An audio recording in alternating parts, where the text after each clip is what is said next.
Hello, नमस्कार साथियों।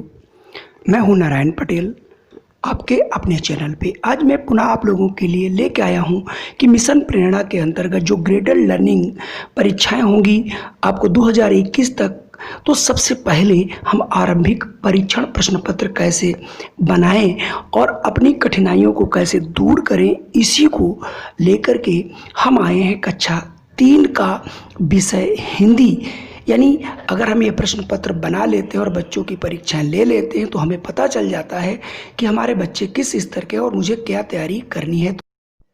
तो कक्षा 3 में हम वो कौन सा ऐसा पेपर बनाएंगे जिससे हम हिंदी का आकलन कर सकें। तो सबसे पहले उसमें हम कक्षा 1 के और कक्षा 2 के तथा कक्षा 3 के सरल सरल प्रश्नों को इसमें रखेंगे और उससे हम ये आकलन करेंगे कि बच्चों को अक्षर आ रहे हैं कि नहीं आ रहे हैं, 2 अक्षर मिला के कर पा रहे हैं कि नहीं कर पा रहे हैं, वो चित्रों को देखकर अपनी अभिव्यक्ति कर पा रहे हैं कि नहीं कर पा रहे हैं, या आपको पाई और जो मात्राएं हैं उनका आकलन कर पा रहे हैं या नहीं। तो आइए आज का ये देखते हैं आदर्श मॉडल प्रश्न पत्र किस हिसाब से हमें तैयार करना है।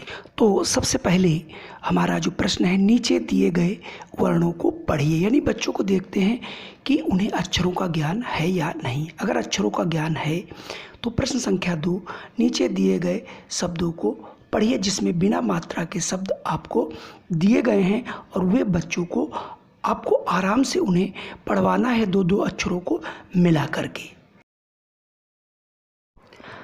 अगला प्रश्न संख्या 3 कि नीचे एक चित्र दिया गया है, बताइए कि चित्र में क्या हो रहा है। यानी बच्चे इसको दिखा के आपको 4 से 5 वाक्य आपसे बुलवाने हैं बच्चों को। चूँकि बच्चे ग्रामीण परिवेश के हैं, इसलिए आप कोई भी वहाँ पर चित्र ऐसा लें जो ग्रामीण परिवेश का होना चाहिए, तभी बच्चे उसका उत्तर दे पाएंगे। क्वेश्चन नंबर अगर आप 4 देखें तो आपको 2-2 अक्षरों को मिला करके देखें, बिना मात्रा के जो अक्षर हैं उन्हें वो मिला करके कोई एक शब्द बना पा रहे हैं या नहीं। अगर बच्चे उन्हें कक्षा 1 और 2 में, ये कक्षा 2 लगभग 1 और 2 का ही प्रश्न है, प्रश्न संख्या नीचे 2, कि वो मात्रा वाले शब्दों को पढ़ पा रहे हैं या नहीं, जैसे कि वो आपको क्वेश्चन में दिए गए हैं। क्वेश्चन नंबर अगर हम यहाँ पर आपकी 6 से बात करें तो सुनकर शब्दों को बोलिए। तो आप इसको बोलेंगे, मतलब पढ़ेंगे तो क्या करेंगे, शिक्षक निम्नांकित शब्दों को अलग से अपनी डायरी में मतलब लिख ले और शिक्षक इन शब्दों के साथ उच्च स्वर में बोलेंगे और उन्हें सुनकर बच्चे बोलेंगे। नीचे दिए गए वाक्यों को पढ़वाना है, यानी बच्चे इन वाक्यों को आराम से धीरे धीरे उनको पढ़वाना है। और क्वेश्चन नंबर अगर हम 8 की बात करते हैं तो 8 में देखिए आपको दिया गया है वाक्य को पूरा करना है। जब आप बच्चे से बताओगे मोहन मैदान में खेल क्या कर रहा है, तो खेल रहा है बोलेगा। सुनीता कक्षा 2 में क्या करती है, पढ़ती है। और कैलाश अपने मित्र राकेश के साथ घूमने गया। तो आप इनको मित्र के साथ जो भी वर्ड अच्छे बनते हैं वो बच्चे आपको बताएंगे, इसलिए इन प्रश्नों का समावेश बहुत ज़रूरी है। अब कक्षा 3 के प्रश्नों को लेकर के आते हैं। नीचे दिए गए शब्दों के विलोम या विपरीत शब्द लिखिए, बच्चे कर लेंगे। दिन का क्या होता है, छोटा का क्या है, काला का क्या है, कम का क्या है और अंदर का क्या है। ठीक इसी प्रकार से उन्हें पर्यायवाची शब्दों को गांव में बच्चे जानते हैं, हाथ को हम लोग बाह कहते हैं, तो ठीक उसी प्रकार से जल को दूसरा नाम क्या है, सूर्य को क्या है, पेड़ का क्या है, कमल का क्या है।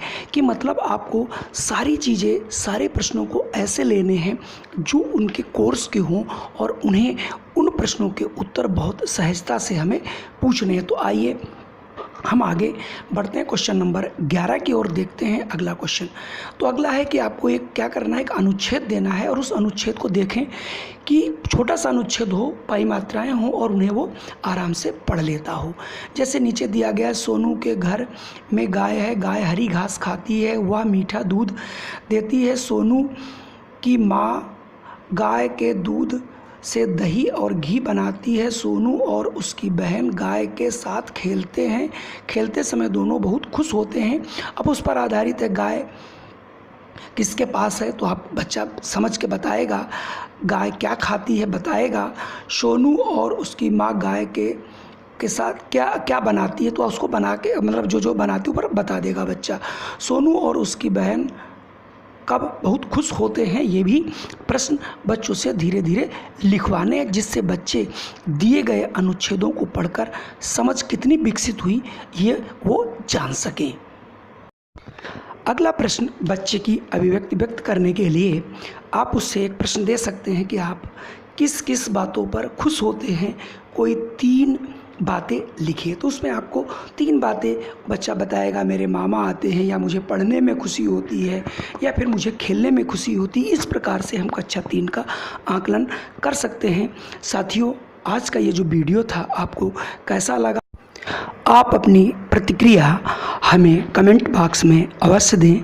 और अगर ऐसे ही प्रश्न आपको और चाहिए तो मैं सब विषय पर आपको क्लास 3 से लेकर 8 तक बनाऊंगा, और आप उन्हें देखते रहिए और अपनी तैयारी करते रहिए, जिससे आप अपने बच्चों की संप्राप्ति सबसे अच्छे कैसे कर सकते हैं। जय हिंद, वंदे मातरम। फिर मिलता हूँ एक नए वीडियो के साथ।